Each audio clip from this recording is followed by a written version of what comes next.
Hello नमस्ते प्रणाम दोस्तों, जय श्री कृष्णा, राधे राधे। आप सबके बन्ना बन्ना गीत सुना थे दोस्तों। जैसे नए कमेंट में ज़रूर बताइए, लाइक और सब्सक्राइब करें मत भूलें दोस्तों। पूरा वीडियो देखिए। जय माता दी।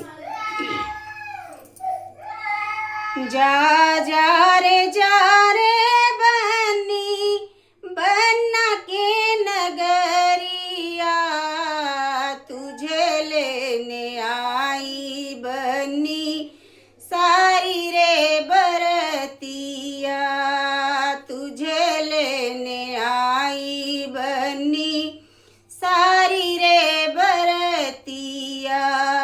मम्मी ने पाला पोसा बड़े लाड प्यार से, पापा ने बरी को ढूंढा, पापा ने बरी को ढूंढा।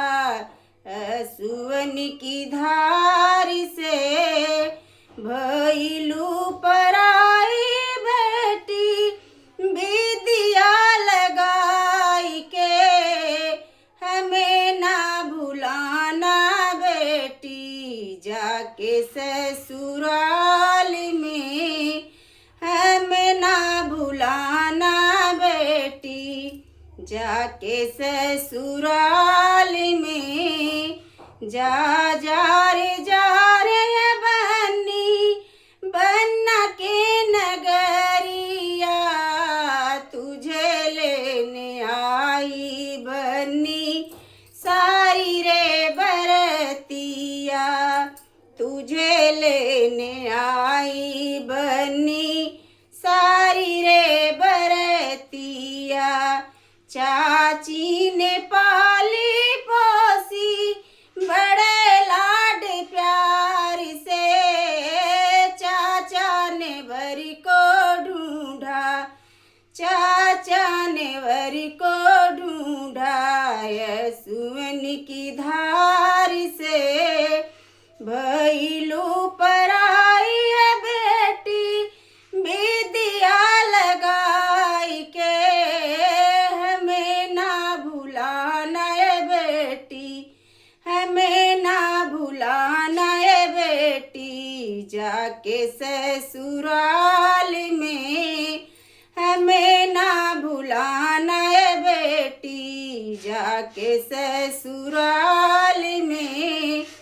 जाए बन्नी बन्ना के नगरिया, तुझे लेने आई बन्नी सारी रे बरतिया, तुझे लेने आई बन्नी सारी रे बरतिया। भाभी ने पाला पोसा बड़े लाड प्यार से, भैया ने बरी को ढूंढा, भैया ने बरी को ढूंढा। सुवन की धार से भैया ने बरी को ढूंढा, सुवन की धार से भइलू पराई बहना, विदिया लगाई के हमें ना भुलाना है बहना, हमें ना भुलाना है बहना। जाके ससुराल में हमें ना भुलाना है बहना, जाके ससुराल में हमें ना भुलाना है ननदी, जाके ससुराल में। जय माता दी।